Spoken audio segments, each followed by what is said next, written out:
Assalamualaikum warahmatullahi wabarakatuh. Selamat pagi adik-adik. Hari ini Maisa akan mulai pelajaran yang baru ya, yaitu tentang sistem persamaan linear dua variabel.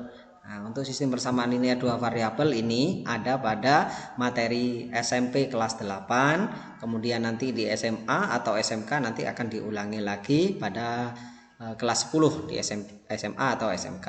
Jadi baik ini video ini bisa digunakan untuk siswa SMP maupun SMA, SMK. Baik adik-adik, yang pertama kita akan bahas tentang konsep dasar. Untuk hari ini kita akan bahas tentang konsep dasar daripada sistem persamaan linear dua variabel. Nah, untuk sebelum kita ke definisinya, kita lanjutkan, kita mulai dulu dari peta konsep. Untuk peta konsep pada persamaan linear, sistem persamaan linear dua variabel itu diantaranya adalah yang pertama kita bahas konsep ya, yang kita bahas hari ini. Kemudian untuk pertemuan berikutnya nanti kita akan bahas tentang penyelesaian SPLDV, dan yang terakhir adalah aplikasi penerapan SPLDV dalam kehidupan sehari-hari. Oke, untuk konsep itu sendiri kita akan bahas sekarang. Oke, bisa mulai ya. Jadi konsep dasar sistem persamaan linear dua variabel. Ada dua hal yang perlu kalian ketahui betul. Yang pertama adalah persamaan linear dua variabel. Mari kita bahas. Oke, persamaan linear dua variabel. Persamaan tentunya adalah kalimat matematika yang mengandung tanda sama dengan. Kemudian linear adalah variabel yang berpangkat 1. Contoh misalkan 2x, kemudian ada 3y. Nah, ini adalah linear, artinya adalah berpangkat 1. Apabila berpangkat 1 tentunya biasanya pangkat tidak perlu ditulis. Nah, kemudian ada dua variabel. Nah, dua variabel di sini pada umumnya yang paling banyak muncul itu adalah variabel x dengan variabel y. Tapi tidak menutup kemungkinan nanti bentuknya adalah bentuk lain, misalkan p dikurangi 2q. Berarti di sini juga merupakan variabel. Variabel itu nah, ini kita buat contoh sekalian ya. Variabel itu bisa berupa huruf, bisa berupa simbol, dan lain sebagainya. Nah, kita mengingat kembali apakah yang disebut dengan variabel itu. Nah, oke. Variabel itu adalah sesuatu yang belum diketahui nilai kebenarannya. Jadi misalkan di sini adalah 2x. Nah, kita belum tahu x-nya di situ bernilai berapa. 3y di sini y-nya kita belum tahu bernilai berapa. Nah, itu variabel. Kemudian yang kedua ada koefisien. Nah, koefisien itu adalah banyaknya variabel. Jadi banyaknya atau yang menyatakan jumlah daripada variabel.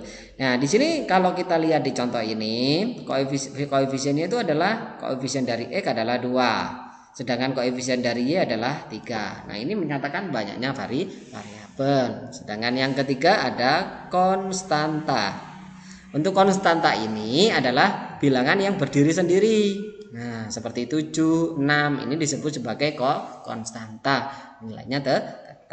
Jadi yang seperti inilah contoh tadi 2x ditambah 3y sama dengan 6. Inilah yang disebut dengan persamaan linear dua variabel. Sehingga kita bisa membuat bentuk umum untuk persamaan linear dua variabel, yaitu ax ditambah by sama dengan c.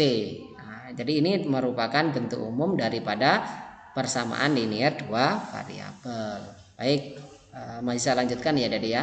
Kemudian yang kedua adalah sistem persamaan linear dua variabel. Nah, bedanya di mana? Kalau anak TK pasti jawabnya bedanya yang pertama nggak ada sistemnya Mas, yang kedua ada sistemnya. Nah, ini ya. Ya, tapi itu bukan jawaban kita. Nah, perbedaannya adalah yang namanya sistem atau sistem nanti di sana terdapat proses. Nah, prosesnya itu bagaimana? Ya, proses mencari himpunan penyelesaian. Misalkan kalau tadi di awal kita tahu ada persamaan linear dua variabel. Nah, di sini ada sistem persamaan linear dua variabel. Nah, yang dikatakan sistem persamaan linear dua variabel itu apabila dalam suatu soal atau dalam permasalahan itu terdapat minimal dua persamaan linear dua variabel. Jadi ada bentuk kayak gini dua bentuk kayak gini. Itu jadi satu soal. Misalkan ada A1X, ini bentuk umumnya ya, ditambah dengan B1Y sama dengan C1. Yang kedua adalah A2X ditambah dengan B2Y sama dengan C2. Nah, keduanya ini disebut sebagai sistem persamaan linear. Sistem persamaan linear dua variabel. Jadi minimal harus terdapat dua persamaan. Nah, kenapa kok harus dua persamaan? Karena dua variabel itu hanya bisa diselesaikan, hanya kita bisa menentukan nilai X dan Y-nya apabila terdapat dua persamaan untuk minimalnya. Apakah 3 persamaan boleh, Mas? Boleh, nggak masalah. 4 persamaan boleh? Boleh, nggak ada masalah. Jadi seperti itu adik-adik. Nah, nanti misalkan kita lanjutkan di tingkat SMA, itu ada SPLTV, sistem persamaan linear 3 variabel. Berarti nanti ada minimal ada 3 persamaan yang di dalamnya terdapat 3 variabel. Jadi seperti itu adik-adik. Nah, jadi itu definisi secara singkat untuk persamaan linear 2 variabel. Sekian dari Maisa, kurang lebihnya Maisa mohon maaf. Assalamualaikum warahmatullahi wabarakatuh.